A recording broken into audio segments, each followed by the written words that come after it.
Hey.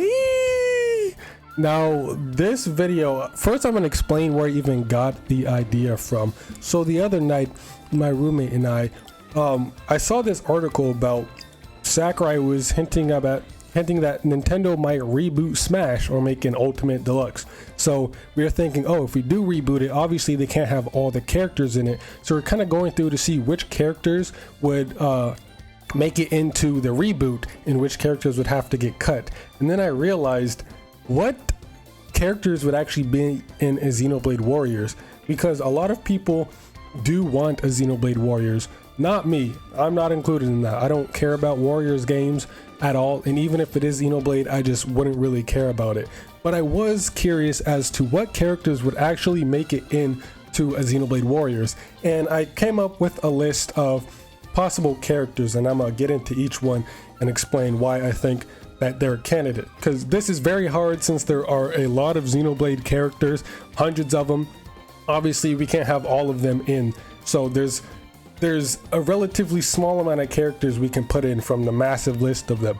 So this video is very hard to choose who, and it's going to be quite a controversial one. I think we're going to go in chronological order, starting with Xenoblade 1. Now, I tried to keep at least each game at least 10 characters long.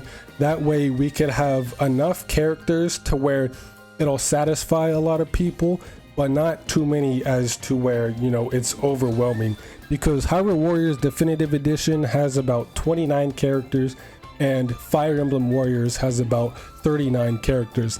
So 10 for each game, that's 40 characters. So that's not too insane or too many characters for a Warriors game, since we already have near that number. But 10 characters for each game. And starting, we have Xenoblade 1. Obviously Shulk is going to be in there because he is the main protagonist. Of course he's going to be in there. He's one of the most important characters to the series. And I actually just did the entire main party for each game, plus some extra characters. That might be a bit of a cop-out, but you also have to remember that Warriors games are more about the characters than anything else, just fighting as different characters. So a large majority of the characters making it in are going to be popular characters that people want to see. And the party is typically some of the characters that people want to see, although there are a couple tweaks. But after Shulk, we have Reyn, Melee, Ricky, and Dunban. This one was pretty tough because although Charla is a main party member, if anyone were to get disqualified or excluded, it would be Charla. She's by far the weakest character in the game, and if you were to make a popularity poll for the Xenoblade 1 party, Charla would probably get the least amount. So I don't think anyone would really be missing Charla if she was gone. Although there are a couple of people who do like Charla, nowhere near to justify her making it in. And after that Dunban, we actually have Tyrea. I actually replaced Charla with Tyrea, since although Tyrea isn't a huge, like, major character, she's kind of just like a supporting character for Melee's arc. In both base game and FC, she also kind of has her own quest with Melancholy Tyrea. I feel like she's popular enough and her play style would work very well with Warriors games. She would have her like dual armed weapons, whatever she had, but I feel like that would go very well, and she's popular enough as a character to make it into the main 10. After that, obviously we have Mecha Fiora. I mean, Mecha Fiora would just go so stupid. She's built for a Warriors game, and with Mecha Fiora's inclusion, you can kind of guess one of the characters for Xenoblade 2. But I feel Mecha Fiora would perfectly fit a Warriors type of game. She can kind of change her fighting style based on who she's fighting, because, you know, she's got a mechanical body. She can kind of change stuff around, just like she has in the base game with Speed Shift. She can speed herself up. EVS Mode B. Like, she has so many ways she can change her fighting style with the weapons, her talent art especially, and all of that. And just to explain a little bit, this combat system would obviously be like the other Warriors games, and their specials would be specials and talent arts they actually learn in game. But I'm going to go in depth on each character in separate videos, but this video is just going to be all the characters that I think would make it into the game if we stuck to, you know, a consistent theming of 10 characters per game, so that way each game has consistent representation and no one game has more than the other. So this is all just a bunch of theory crafting. This could obviously change later on, but this, for right now, these are what I think the 10 characters from each game should be. After Mecha Fiora, we have Alvis. Now Alvis is kind of a given since, you know, we already have the whole main party, but Alvis is like the next most important character. He's obviously a fan favorite. He's a huge part of the series in general in all three games, all three numbered games. Again, Xenoblade X is really weird, and that was actually the one I had the hardest time figuring out characters to use, which I will get onto later. But Alvis is kind of an easy pick. He plays a major role in Xenoblade 1.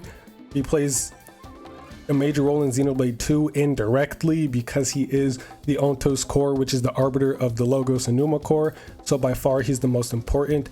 And then in Xenoblade 3, obviously we have Future Redeemed with Alpha and everything. So I think Alvis would make quite a lot of sense here. And lore-wise, he would be one of the strongest characters.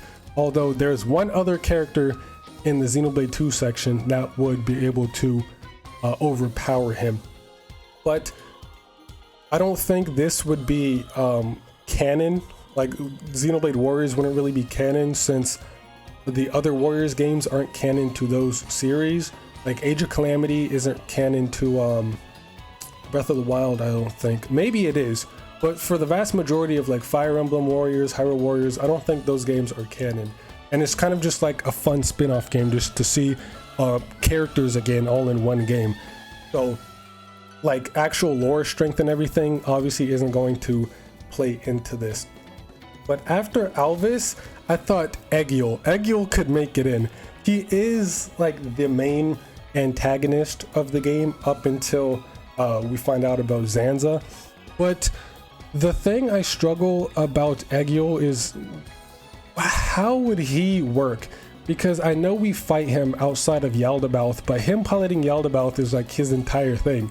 And you can't just throw all of Yaldabaoth in the game unless you like shrunk it down, kind of like a Ridley type of thing for Smash. He could pilot Yaldabaoth, but it would be shrunken down. That wouldn't really work. I guess he could fight on foot with like a unique moveset, and then for his special or talent art, he could go into Yaldabaoth and use like Yaldabaoth's strongest art. That would kind of make sense, and that kind of plays into later characters. But yeah, Egil, at least for the Xenoblade 1 characters, would probably be the hardest one to decide what his moveset and everything would be. But after Egil, the last character from Xenoblade 1, I thought Zanza. Zanza would be pretty cool in a Warriors game, just imagine. Now, at first I was thinking having the antagonists wouldn't really make any sense, but Hyrule Warriors has Ganondorf playable as well as Skull Kid, so antagonists definitely can be playable, and Zanza would just go so hard. Just playing as Zanza, maybe not at his full strength with like both Monados, but like when he first reawakens out of Shulk with his singular Monado, we could play as him like that, and then for his talent art or special, he could like transform into his final form with both Monados and all that, like he does in the final fight, and then just revert back. But seeing Zanza just like fly around and shit and do shit would be so cool. But now that I'm thinking about it, that would kind of overlap a lot with Alvis, since they are very similar. They would both be like wielding the Monado, so I'm not really too sure how that like ties into everything. Another character that I thought about before that I decided to scrap was Zord. So maybe instead of Zanza, we can have Zord. I know that's like a weird character to put in, but I mean, Nintendo likes throwing in like joke characters all the time. At least I know I'm comparing it a lot to Smash, but Pichu was a joke character in Melee, and in Ultimate we have Piranha Plant. So it's not too far-fetched to think that we could just get Zord as a playable character. That would just be kind of funny as just like a joke character. Obviously he'd have to be shrunken down, or he could just be his full size, because even in Age of Calamity we got a whole ass Guardian, a playable Guardian. So who's to say Zord couldn't also be playable? That would be great. But yeah, for the Xenoblade 1 characters, I say Shulk, Ryan, Melly, Ricky, Dunban, Tyrea, Mecha Fiora, Alvis, Egil, and Zord. Maybe take out Zanza because he'd be too similar to Alvis, and Alvis is by far more popular than Zanza. So replacing Zanza with Zord, I think, is a pretty decent pick. Now we get on to Xenoblade X, which was by far the hardest one, and I spent the most time thinking about, because although Xenoblade X has a lot of characters, not too many of them are that important within the game itself, since the main focus of Xenoblade X was the exploration and not the story. So a lot of the characters, like character development, was kind of just like a side thing. The main priority was the exploration of Mira and everything. But I think I came up with a reasonable list for the 10 characters from X.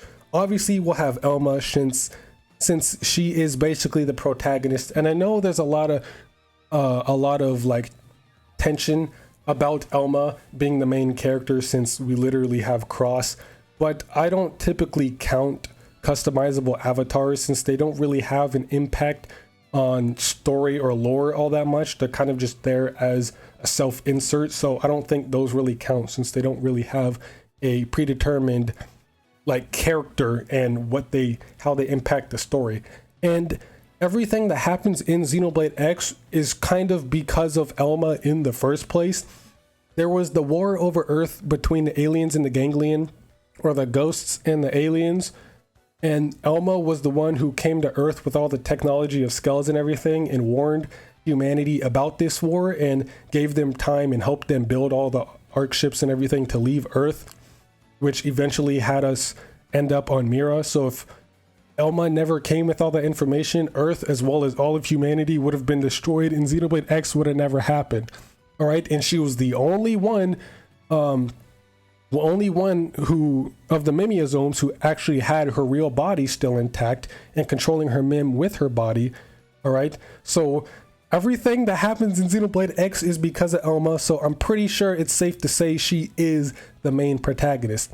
And when you think of Xenoblade X, who's the first character that comes to mind? Most likely Elma. And for like promotion and everything for Xenoblade X, Elma is right there. She's like the poster girl of Xenoblade X. She's the one who made it into the Xenoblade 2 DLC, not Cross.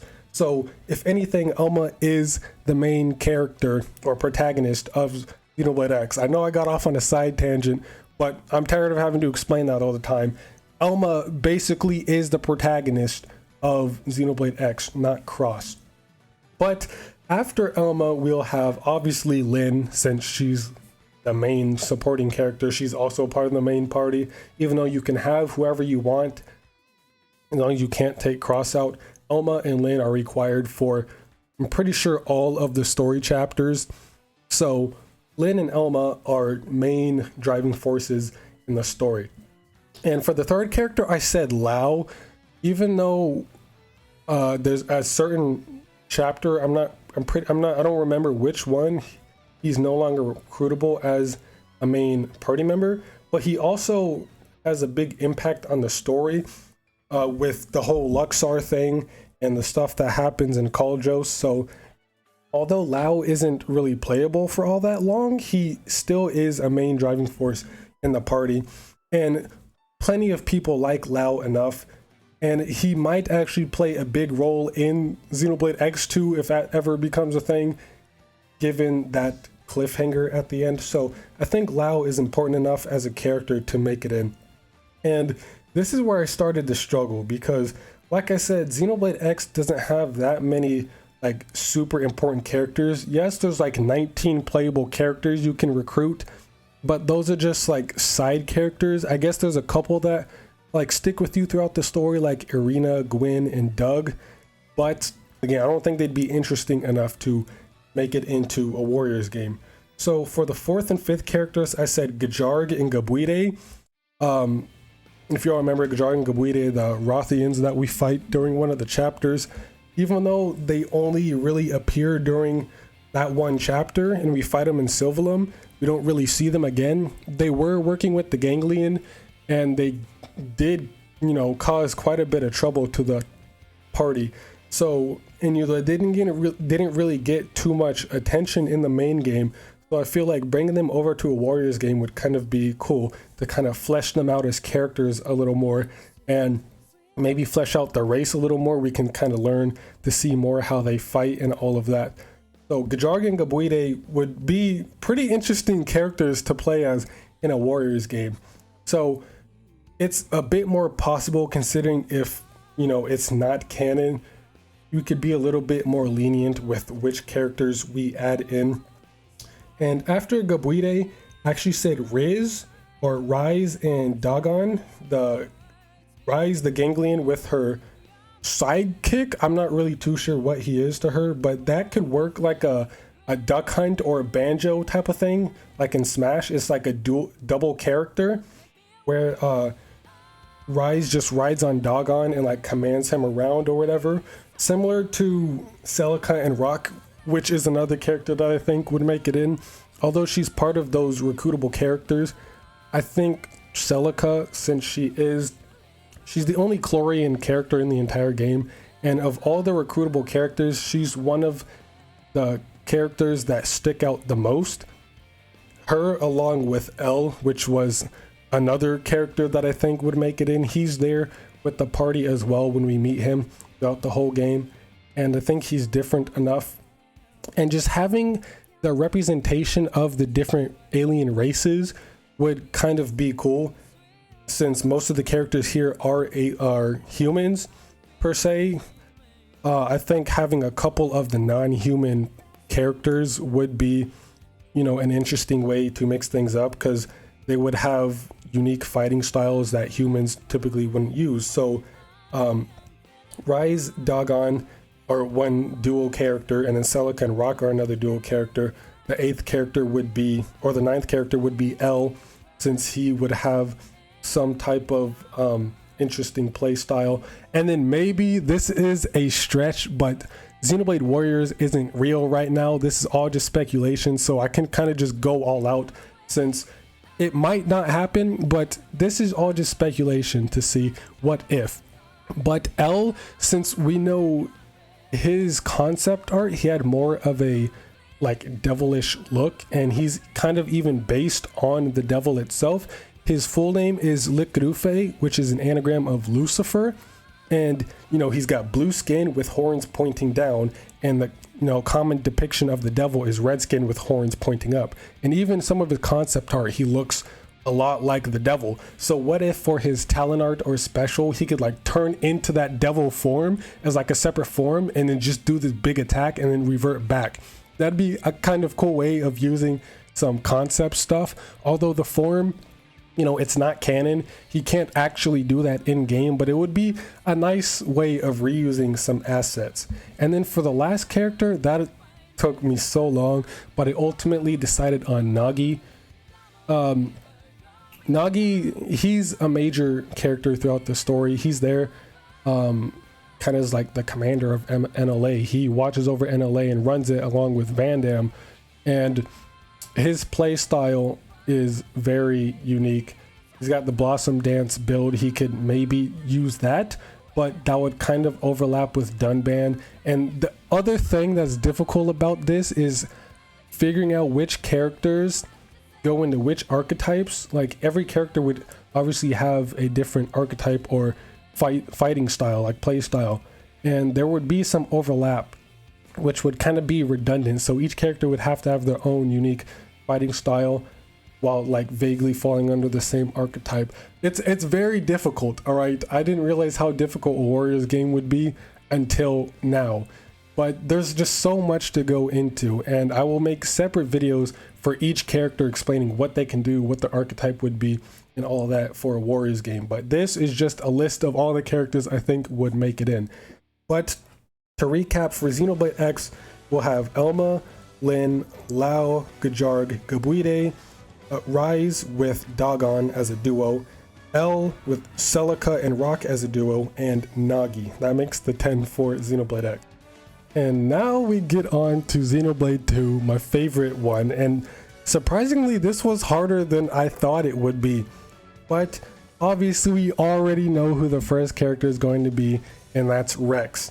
Alright, I posted the thumbnail on Twitter and my community page, and people were like already memeing about how Rex would be too strong, he'd carry the game, no one would want to play as anyone else because it's Rex. And a thing for Rex I thought was pretty cool. We could have like 2 different versions of Rex, and maybe Shulk, but more so Rex, since Shulk is very similar to himself. That'll make sense in a minute. We could have young Rex from Xenoblade 2 and then older Rex from Future Redeemed, and have like 2 alternate forms, and you can just choose between which one you want to play as when you choose Rex as a character. But that gets kind of confusing considering Pythra is also on the list, like Pyra and Mythra as one character, kind of just like a duo character, like how they are in Smash.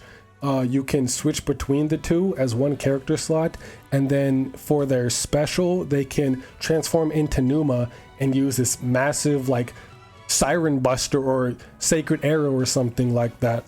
But Pyra and Mythra would be one character, and you'd be able to swap between the 2. They'd have 2 completely different play styles. It'd be exactly like Smash, except for their final Smash, I guess, or the special, they'd come together as Numa to use an attack and then split back into the one you were playing as before you use the special. But how that plays in the Rex is like with younger Rex, he'd be having to wield one of the Aegis swords, like Pyra or Mythra, and then you could switch between the 2 as Rex. But for the Xenoblade 2 characters, we could have had like how it is in Xenoblade 2. We can have the drivers with the blades supporting them, but I think it would be easier to just implement characters individually. But we could have the Rex with the Pyra or Mythra Aegis sword, and he could have them kind of just supporting him like how they do in Xenoblade 2. And this would be unique to Rex. But Pyra and Mythra would still be playable like by themselves. Obviously they wouldn't all be there together, like Rex controlling one of them 2 with them again as a separate character, since you know it's a single player game and you can only play as one at a time. But then we could also have Future Redeem Rex, where he wields the dual Aegis swords and kind of plays how he does in Future Redeem. So we can have 2 alternate forms of Rex, and we get to choose between which one we want to play. Maybe that's kind of biased towards Rex. Like if that were to happen, was implemented in the game, people would complain that it's biased towards Xenoblade 2 and Rex because he has that double, like 2 forms, and he's the only character with 2 forms. But I mean, although it could be seen that way, it'd also just be a very cool way of implementing, you know, different play styles for a character. And that would be pretty cool. And come on, Rex has earned that, alright? If anyone were to have 2 different fighting styles, it would be Rex. Maybe also Shulk, since he, you know, the main protagonist of the very first game in the series, so he's kind of the starting point. But after everything Rex has been through, he kind of deserves that, alright? And Xenoblade 2 was kind of like the saving grace for the series. Although Xenoblade 1 did pretty well, it was still kind of a hidden gem since it came out at the end of the Wii's lifespan, so it still didn't have that much attention. But the Switch, with how popular the Switch was, and Xenoblade 2 being a launch year title, there weren't many games on the Switch, so Xenoblade 2 was one of the first ones there. And Xenoblade 2 is the best-selling game in the series still. Xenoblade 3 hasn't gotten up there yet. So Xenoblade 2 kind of saved the series a lot, especially after what happened with Xenoblade X. So if anybody gets special treatment, it would be Rex. But after Rex, obviously we'd have Nia as her own playable character. And I was thinking maybe just like Rex, she could switch between her blade and driver form, but that would be a little too much bias for Xenoblade 2, and she would obviously just be her blade form from Xenoblade 3. So we'd have Xenoblade 3 Nia instead of Xenoblade 2 Nia. and then she would still fight with her scimitar, her like from her blade form. And then I already explained we had Pithra as like a duo character. After them, obviously we have Zeke and Morag, who would fight probably using Pandy and Brigid's weapons respectively. Maybe they'd have the blades there, like blade and driver type thing, like I was saying. We could have that. But I don't know, kind of just stay consistent with Xenoblade 2. That might be a little overkill and too much bias, but I mean, it would be a pretty cool combat system. Like if you play a Xenoblade 2 character, one of the Xenoblade 2 party members, you'd have their respective blades there helping them. And even if they don't like actually do anything in the battle, they could just be there for like aesthetic purposes and just purely cosmetics. So they'll like be there with the ether line and everything, the affinity line, but they won't actually do anything, so it doesn't like skew anything. They could just be there for aesthetic purposes. That's one way to do it and still like make people happy, to have the blades and driver thing. But after Morag, I'd actually say Poppy Cutie Pie. I mean, yes, it'd be funny to play as Torna, but Poppy Cutie Pie would also be so fun. Poppy Cutie Pie can have an entire video on her own just explaining all the stuff she could do. Because in Xenoblade 2, we can customize her however we want. And although the combat system won't be the same as Xenoblade 2, we could still somehow like do Poppy swap and customize Poppy in a Warriors game. And the homie over here, he actually said, what if Poppy could like learn attacks from other characters and use it as her own. So Poppy is like one huge mash of other characters, and she could have multiple play styles, different arts from different characters, as like you can build her up from alpha all the way to Cutie Pie and learn different characters' attacks on the way. So like say you could learn Vision from Shulk, you can learn double spinning edge from Rex. She has her own arts and all of that. But Poppy might be too broken if that were the case. But it would be a very interesting concept. Even if it wouldn't work, it's still like cool to mention. Just like in Xenoblade 2, Poppy Cutie Pie would be absolutely broken. But after Cutie Pie, I'd say Jin. And to kind of go along with Jin, Malos as well, since if we're sticking to at least one antagonist from each game, we still have Zord if we're not even doing Zanza for Xenoblade 1. And then for Xenoblade X, we have Gajar, Gabuide, and Rise. That's already like 3 antagonists right there. So having Jin would make, a lot more sense than Malos. But we've never actually had playable Malos, and Malos is a massive part for Xenoblade 2. He's also a fan favorite, and with how interactive David Mencken, the voice actor, is with the community, I'm pretty sure a lot of people would love to have Malos in the game and actually play as Malos, since he plays a huge part in base game as well as Torna. So having Malos in the game would make a lot of sense. So him and Jin, that makes 8. And then 9th character would be Amalthus. Now, he's like the second antagonist, only under Malos. But Amalthus also does play a huge role in the party and as an antagonist himself. And I was thinking he could fight as his normal self, and he could use like ether magic, not magic, but like ether attacks, whatever kind of powers he has. And then for his special, he could turn into that big, like his final form that we fight in the World Tree, or like Sacred Arrow or Divine Tentacles or whatever, some type of big attack, and then revert back into his Indoline self. That would be pretty cool. I know there's a lot of like form changing for the specials, but I mean, it's a special. It's supposed to go all out with all your power. So it would be pretty cool to see that. And then for the last character, this one might be a little controversial, but I say Cosmos.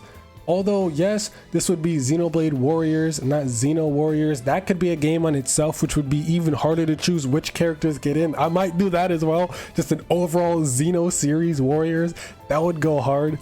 But just, this is Xenoblade Warriors, and Cosmos is a Xenosaga character, but she's earned it. All right, she's earned her way into a Xenoblade Warriors, not only because she's basically the mascot of Monolith Soft, being a big inspiration for the entire Xenoblade series, minus Xenoblade 1, I'll get into that in a second, but she's been in plenty of other non-Xeno games. She is the mascot of Xenosaga.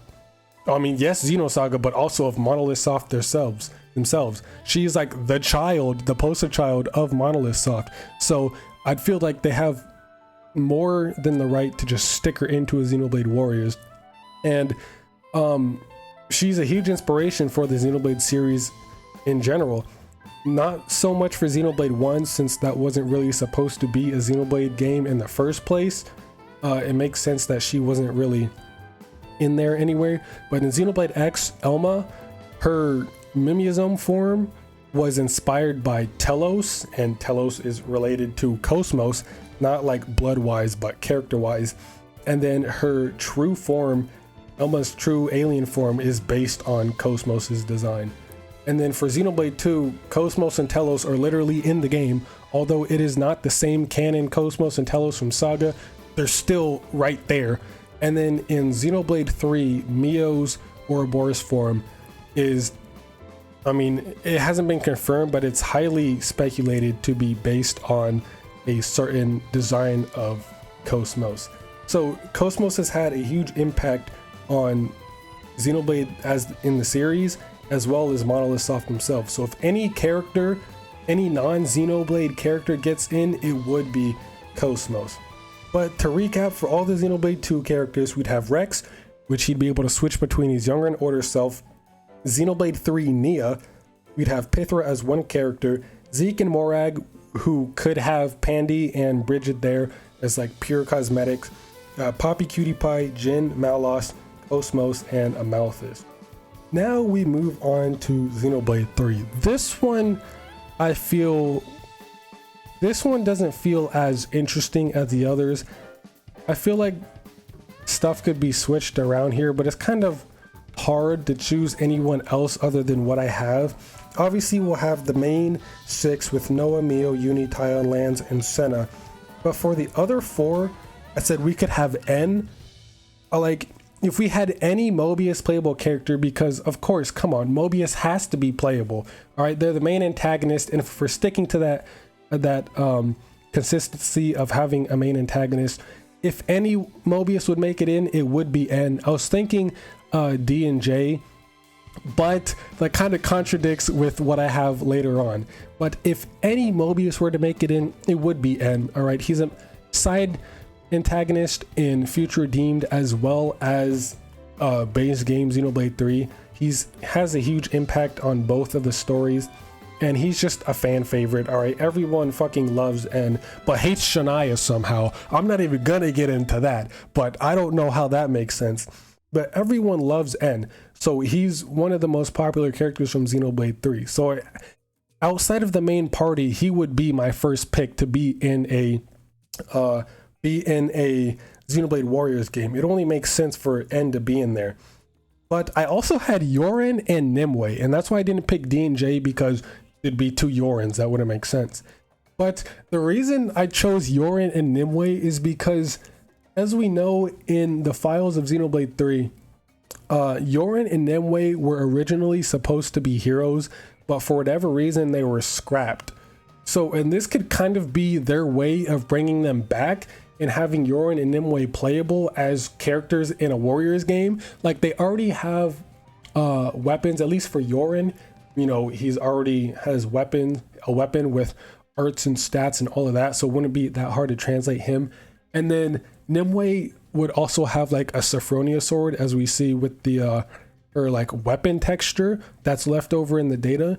So Nimue would have a similar playstyle to Nia, although different. And no, she would not use the Mondo, even if she was a hero in base game 3, because Tyon uses Mondo. She taught Tyon how to use Mondo. So once she taught Tyon how to use Mondo, she would go to start using her Sophronia sword, which would make sense anyway, since she's highly associated with Sophronias. So if she was a hero in base game and playable in Warriors, she would use a Sophronia sword, not the Mondo. I've had that conversation plenty of times on Twitter, but yes, she would use a Sophronia sword and not the Mondo. But for the last character, this one I felt was kind of lame and kind of just like filler, since I couldn't really think of a 10th character. I was gonna say Nael. Although she didn't get that much character development in Future Redeemed, she's still a popular character. All right, the Xenoblade community, for some reason, really likes cat girls. So Mio, Nael, Nia are very popular characters who get a lot of fan art, by the way, which I'm not complaining about. But the community really likes their cat girls. So having the third cat girl in there, we already got Nia and Mio, but having Nael in there would just help round it out. That's not a main contributing factor, but I just thought it was funny to point out. But Nael, she's not really that major of a character in Future Redeemed, considering all things.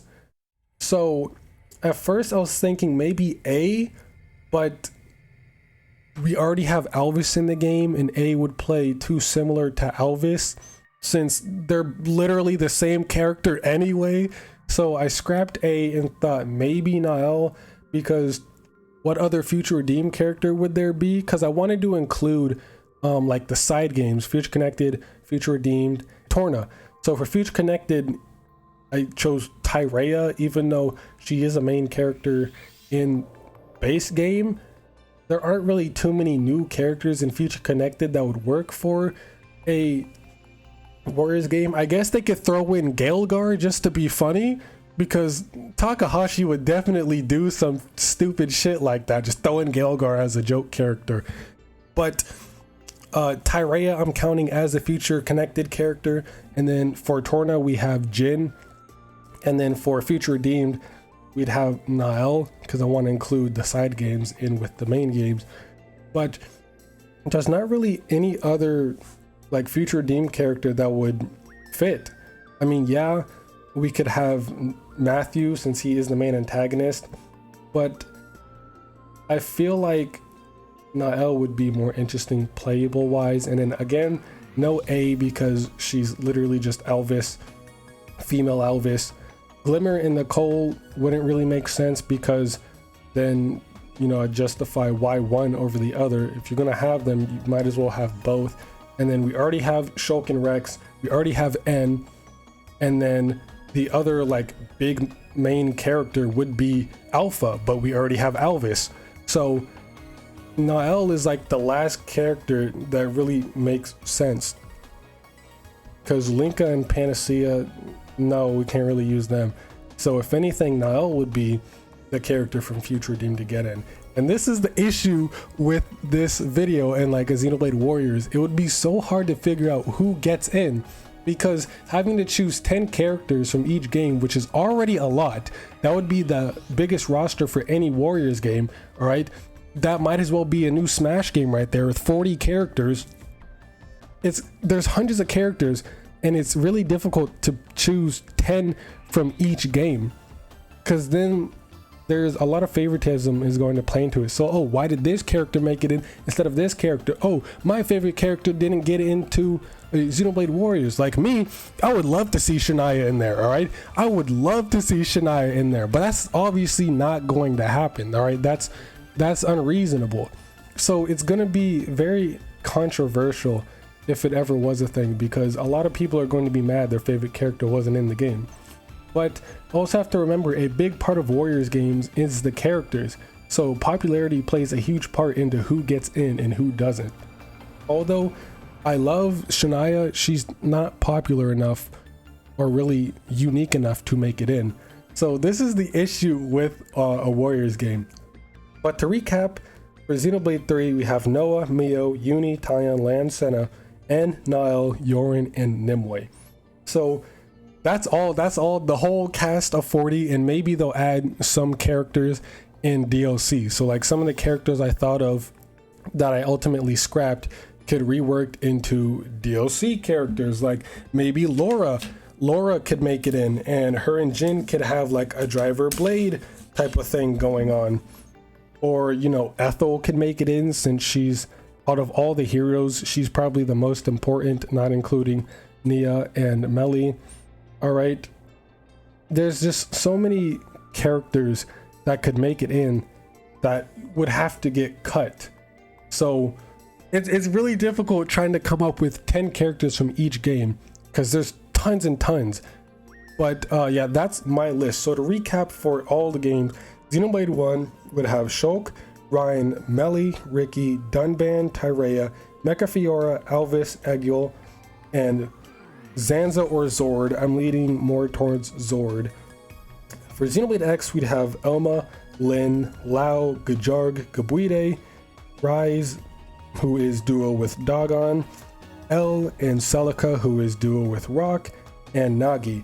Xenoblade 2, we'd have Rex with 2 different alternates, Nia, Pithra, Zeke, Morag, Poppy Cutie Pie, Jin, Melos, Cosmos, Amalthus. And for Xenoblade 3, Noah, Mio, Uni, Tyon, Lan, Senna, and Nile, Yorin, and Nimue. And that's who I think would be the most likely characters to get into a Xenoblade Warriors. All right, now mind you, I could be completely off and none of these characters make it in. Obviously some of them will, but this is all just speculation. There's been no hint at a Xenoblade Warriors at all. Okay, the only hint we've gotten at a new Xenoblade game is that one interview when Takahashi said he wants the next Xenoblade to be different than from what came before, and maybe that's what he could have been talking about. Warriors, I mean, it's still a Xenoblade game and it would be vastly different from what came before it. So who knows, maybe he was hinting at a Xenoblade Warriors. We just don't know. We'd have to wait and see. And then there's the whole thing about rumors about Xenosaga coming back as a remaster or a new game integrating Xenosaga lore with the whole Future Redeem ending. There's just a lot of mess with the Xenoblade community right now and what we're getting next.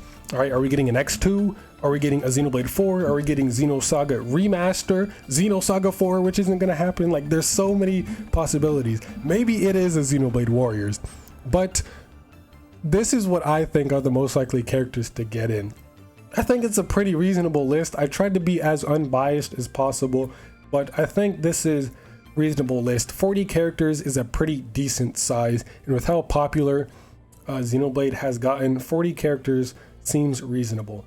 Because Fire Emblem has hundreds and hundreds, almost close to 1,000 characters, and they shoved it down to like 30 characters plus 9 DLC. So I'm pretty sure it was difficult to choose for Fire Emblem, even though it's a bit easier since a lot of the characters in the games are just the lords, and a lot of popular characters are just the lords, so like Marth, Roy, Lucina, Robin, Lin, who isn't a lord, but Celica, just the main big popular ones. But I tried to kind of be as reasonable as possible with these picks.